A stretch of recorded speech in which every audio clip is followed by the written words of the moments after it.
అసలు ఏం జరిగింది సార్? వ్యక్తిగతంగా హాజరయ్యారు? వ్యక్తిగతంగా ఎలాంటిది లేదండి, జస్ట్ కోర్టు వారు ఆర్డర్ ఉంది కాబట్టి వారు వచ్చి హాజరు కావడం జరిగింది. వారు విదేశాలకు వెళ్ళినప్పుడు వారిని వచ్చి ఫిజికల్ గా అపీర్ చేయమన్నారు కాబట్టి వారి యొక్క కోర్టు ఆర్డర్ను గౌరవించి ఈ రోజు ప్రత్యేకంగా వారి ఇక్కడికి వచ్చి వారి యొక్క ప్రెజెన్స్ రికార్డ్ చేయడం జరిగింది. నెక్స్ట్ డేట్ ఎప్పుడు ఇచ్చారు? నెక్స్ట్ డేట్ అంటూ ఏం లేదు, వాళ్ళు ఆటోమేటిక్ గా మెయిన్ కేసులు ఏదైతున్నాయో ఆ కేసులు ఆటోమేటిక్ గా అవి నడుస్తున్నాయి, దానికి ప్రెజెన్స్ కి సంబంధం లేదు. ఇప్పటికే కొన్ని ఆస్తులు జప్తు చేశారు కదా ఈడీ గానీ సిబిఐ గానీ, దీనికి ఎలాంటి సంబంధం లేదు. ఇది ఓన్లీ విదేశాలకు వెళ్ళినందుకు వచ్చి ఇక్కడ అపీర్ కమ్మన్నారు కాబట్టి వచ్చి అపీర్ అయ్యారు. దానికి ఈ ప్రాపర్టీస్ కానీ వేరే కేసుకు సంబంధం లేదు. ఆ కేసులలో వాళ్ళ అడ్వకేట్స్ ఉన్నారు, ఆల్రెడీ అపీర్ అవుతున్నారు, అవి నడుస్తున్నాయి డిశ్చార్జ్ అప్లికేషన్స్. అందువల్ల ఈ అపీరెన్స్ కు వాటికి కాదు, కోర్టు ఆర్డర్ ఉంది కాబట్టి ఈ రోజు అపీర్ అయ్యారు. వ్యక్తిగత హాజరు మినహాయింపు మళ్ళీ కోరుతా ఉన్నారా జగన్మోహన్ రెడ్డి? ఈ రోజు హాజరయ్యారు వ్యక్తిగతంగా, కానీ మళ్ళీ వ్యక్తిగత మినహాయింపు ఏమైనా కోరుతున్నారా? హైకోర్టు మినహాయింపు ఇచ్చింది ఇంతకుముందు. ఈ రోజు ప్రత్యేకించి విదేశాలకు వెళ్ళారు కాబట్టి కోర్టు ప్రత్యేకంగా ఈ రోజు ఆర్డర్ ఇచ్చారు కాబట్టి ఆర్డర్ను గౌరవించి వారు ఈ రోజు హాజరు కావడం జరిగింది. 2013 నుంచి బెయిల్ పైన ఉన్నారు జగన్మోహన్ రెడ్డి. సో ఫర్దర్ గా కేసు ఎట్లా ముందుకు పోతుంది? అది ఆటోమేటిక్ గా అప్లికేషన్స్ ఉన్నాయి, పెండింగ్ ఉన్నాయి, ఆర్గ్యుమెంట్స్ అవుతున్నాయి డే టు డే. ఆ అప్లికేషన్స్ డిస్పోజ్ అయిన తర్వాత స్టెప్ బై స్టెప్ వెళ్తాయి. ఎందుకు సార్ కోర్టులు ఇంత డిలే? ఎందుకు ఇట్లా అంటే ఇట్లాంటి విషయాలు ఇంత సుదీర్ఘ విచారణలు ఎందుకు కోర్టులు? బంచ్ ఆఫ్ కేసెస్ ఉన్నాయి కాబట్టి డే టు డే నడుస్తున్నాయి. డే టు డే ఇంటున్నారు జడ్జి గారు, డే టు డే ఇంటున్నారు, అవన్నీ పెండింగ్ పడతాయి కదా. గతంలో ఏమైనా పొలిటికల్ ఇన్ఫ్లుయెన్స్ ఏమైనా జరిగిందా? అవి మేము చెప్పలేమండి, please no comment. Political influence ఉండదండి. కోర్టుల మీద ఎలా మాట్లాడతారు? సాక్షులపై అట్లా మాట్లాడదు, కోర్టుల మీద not correct, that is not correct. Out of ఏం లేదు, జస్ట్ ఓన్లీ ప్రెజెన్సే, ఓన్లీ ప్రెజెన్సే. Okay right, bye. Right right Madhu, ఇటు సిబిఐ ఈడీకి సంబంధించి అక్రమాస్తుల కేసులకు సంబంధించి దీనికి కనెక్షన్ లేదని అంటున్నారా? దీనికి కనెక్షన్ ఉందా? దానికి సంబంధించి ఆయన అటెండ్ అయ్యారా కోర్టు? 2013 నుంచి బెయిల్ పైన ఉన్నటువంటి సిచ్యువేషన్ ప్రస్తుతం ఆయన కోర్టు ముందైతే హాజరయ్యారు. పర్టికులర్ ఇంకా తదుపరి డేట్ కూడా క్లారిటీ రాలేదని చెప్తా ఉన్నారు. ఫర్దర్ కోర్టు ఎట్లా మూవ్ అవుతుందో చూడాలి. ప్రస్తుతం ఆయన ఇక్కడ నుంచి అయితే నేరుగా లోటస్ పాండ్ నివాసానికి వెళ్ళారు. అక్కడి నుంచి డైరెక్ట్గా బేగంపేట ఎయిర్పోర్ట్కి వెళ్తారు. బేగంపేట నుంచి ఆయన విజయవాడలో ఉన్నటువంటి ఆయన తాడపల్లి నివాసానికి వెళ్ళనున్నారు. భారీ ఎత్తున అభిమానులు రావడంతో పోలీసులు అయితే భారీ ఏర్పాట్లు చేశారు. ట్రాఫిక్ డైవర్షన్ చేయడం కానీ, ఇతరులను అనుమతించకపోవడం కానీ పెద్ద ఎత్తున జరిగినటువంటి సిచ్యువేషన్ ఇది. నాంపల్లి కోర్టు ముందు ఉదయం నుంచి ఒక హైడ్రామా. బేగంపేట ఎయిర్పోర్ట్ నుంచి మొదలు పెట్టుకుంటే నాంపల్లి సిబిఐ కోర్టు వరకు ఒక హైడ్రామా కొనసాగినటువంటి సిచ్యువేషన్. సో పోలీసులు భారీగా అదుపు చేశారు వచ్చినటువంటి వారిని కానీ అలాంటి అవాంఛనీయ సంఘటనలు జరగకుండా. ప్రస్తుతం ఎక్కడ జగన్మోహన్ రెడ్డి మాట్లాడలేదు, కేవలం డైరెక్ట్గా ఆయన హాజరై అందరికీ అభివాదం చేస్తూ ఇక్కడ నుంచి వెళ్ళిపోయినటువంటి సిచ్యువేషన్ అయితే కనపడింది. అయితే మధు, కోర్టులో ఉన్న మిగతా కేసులకు సంబంధించిన వ్యక్తులు కావచ్చు, లాయర్స్ కావచ్చు, అలాగే ఆ కోర్టు ఎన్విరాన్మెంట్ అంతా ఏమైనా డిస్టర్బ్ అయిందా? దానికి సంబంధించి ఏమన్నారు? కళ్యాణ్ రైట్, కోర్టు ఆవరణలో ఇటు జగన్ రావడం వల్ల, మాజీ సీఎం జగన్ రావడం వల్ల కోర్టు ఆవరణలో ఉన్న కేసులకు సంబంధించి అక్కడ లాయర్స్ కావచ్చు, అక్కడ ఎన్విరాన్మెంట్ కావచ్చు, ఇదంతా కూడా డిస్టర్బ్ అయిందా? అంటే జగన్మోహన్ రెడ్డి ఇక్కడికి వస్తుండడంతో అభిమానులు పెద్ద ఎత్తున ఆటోమేటిక్గా తరలి వచ్చారు. సో రావడంతో కొద్దిసేపు ఇక్కడ ఉన్నటువంటి వారిని అంతా నిలువరించే ప్రయత్నం చేశారు. ఉన్నటువంటి షాప్స్ కానీ ఇక్కడ ఎవరిని నిల్చోనియకుండా పోలీసులు ఇక్కడ నుంచి మెల్లిగా ఇక్కడ నుంచి జరిపేయడం కానీ జరిగింది. అఫ్కోర్స్ ఎందుకంటే లా అండ్ ఆర్డర్ ఇష్యూ రాకుండా పోలీసులు చేయాల్సినటువంటి చర్యలు చేశారు. ఎందుకంటే పెద్ద ఎత్తున అభిమానులు వచ్చారు కాబట్టి స్లోగన్స్ ఇస్తూ వాహనాల వెంట ముందుకు లోపలికి వెళ్ళేటువంటి అవకాశం ఉంటుంది. కోర్టు ప్రాంగణం రిస్ట్రిక్టెడ్ ఏరియా, అనుమతి ఉన్నటువంటి వాళ్ళు మాత్రమే లోపలికి వెళ్లాల్సి ఉంటుంది కాబట్టి వాళ్ళు చేశారు. తర్వాత బేగంపేట నుంచి వచ్చేటువంటి ర్యాలీని మాత్రం కంట్రోల్ చేశారు, మధ్యలోనే ఆపే ప్రయత్నం చేశారు.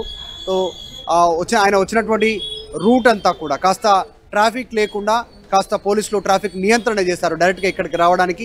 మొత్తానికైతే చూస్తూ ఉన్నాం ఇంకా కొద్దిమంది అడ్వకేట్స్ మాట్లాడుతూ ఉన్నటువంటి సిచ్యువేషన్. వాళ్ళ వాయిస్లో వాళ్ళు ఏం మాట్లాడుతున్నారో విందాం ఒకసారి.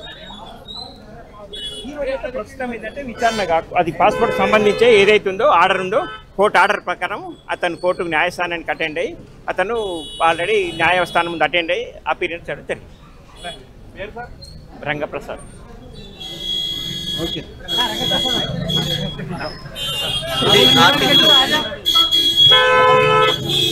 ఏం జరిగింది? వస్తాను. ఈరోజు ఏదైతే జగన్మోహన్ రెడ్డి కేసులో అతనికి ఈరోజు జగన్మోహన్ రెడ్డి కేసులో ఏదైతే వ్యక్తిగతంగా అతను హాజరు కావాల్సిన ఆర్డర్ ఉందో దాని ప్రకారము జగన్మోహన్ రెడ్డి గారు మాజీ ముఖ్యమంత్రి గారు ఈరోజు న్యాయస్థానానికి అప్పీర్ కావడం జరిగింది. ఫర్దర్ డేట్ అంటే ఇతనికి ఏంటంటే ఆల్రెడీ ఫారెన్ ట్రిప్ ఏదైతే వెళ్ళడం జరిగిందో కోర్టు పర్మిషన్తో వెళ్ళడం జరిగింది. వచ్చిన తర్వాత ఏంటంటే కోర్టు ముందు న్యాయస్థానం ముందు అప్పీర్ కావాల్సిన అవసరం ఉండే కాబట్టి ఏంటంటే కొన్ని అవినాన కారణం వల్ల లేట్ అయింది. ఖచ్చితంగా కోర్టు ఆర్డర్ చేయడం వల్ల ఈరోజు కోర్టుకు వచ్చేసి అతను కోర్టుకు హాజరై వ్యక్తిగత ఏదైతే పిటిషన్ ఉందో దానికి సంబంధించి కొట్టివేయడం జరిగింది.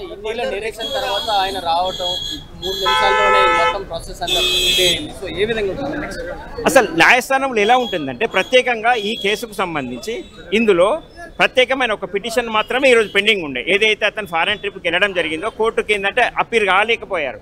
ఏదో కారణాల వల్ల కోర్టుకు అప్పీర్ కాబట్టి ఖచ్చితంగా న్యాయస్థానం ఏంటంటే ఖచ్చితమైన ఆర్డర్ పాస్ చేయడం అయింది. నువ్వు ఖచ్చితంగా 21 తారీఖు లోపల అటెండ్ కావాలి.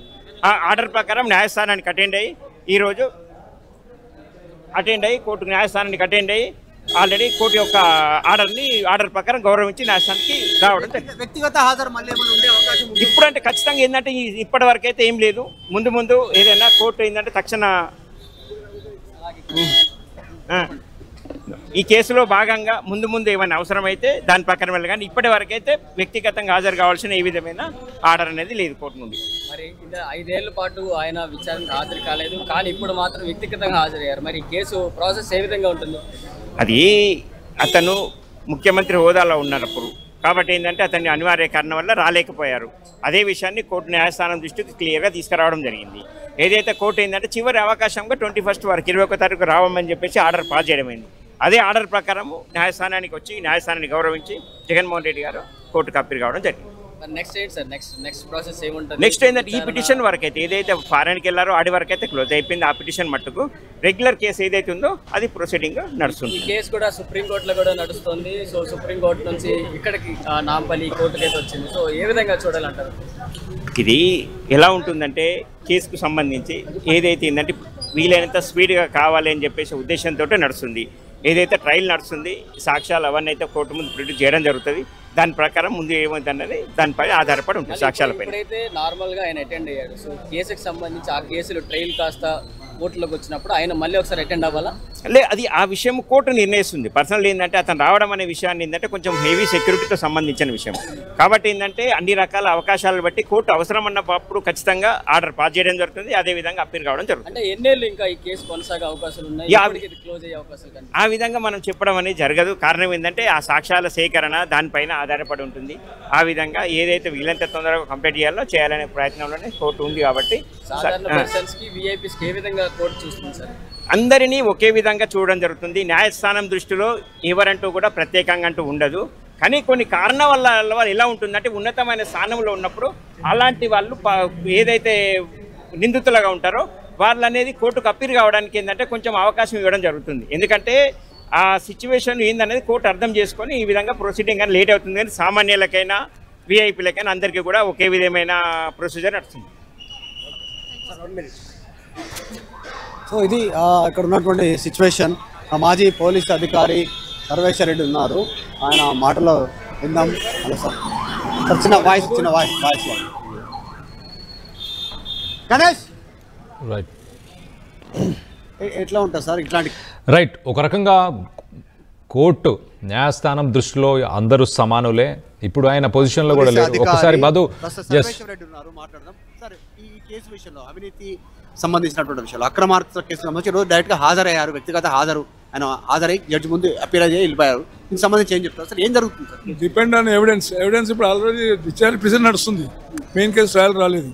సో దట్ అటెండ్ వెళ్ళిపోయాడు. నెక్స్ట్ డేట్ ఆఫ్ హియరింగ్ ఉన్నప్పుడు మళ్ళీ వస్తాడు. ఒక ఎవిడెన్స్ ఎట్లా ఉందనేది డిపెండ్ ఆన్ ఎవిడెన్స్ మీద ఆధారపడి ఉంటుంది. డాక్యుమెంట్ ఎవిడెన్స్ ఉండాలి. వేగ్ 164 స్టేట్మెంట్ అని పనిచేయవు. అటువంటి సందర్భంలో డాక్యుమెంట్ ఎవిడెన్స్ ఉంటే పనిచేస్తారు. ఉందా లేదా అనేది court has to decide. CBI వాళ్ళు ప్రొడ్యూస్ చేస్తారు, కోర్టు డిసైడ్ చేసి చెప్తుంది. ఇట్లాంటి కేసులలో అక్రమార్జనకు సంబంధించినటువంటి కేసులలో గతంలో కోర్టులు ఎట్లా ఎట్లా బిహేవ్ చేశాయి, ఎట్లా మూవ్ అయ్యాయి, తీర్పులు ఎట్లా వచ్చాయి, మొత్తం గత కేసుల గురించి సంబంధించి ఏం చెప్తారు?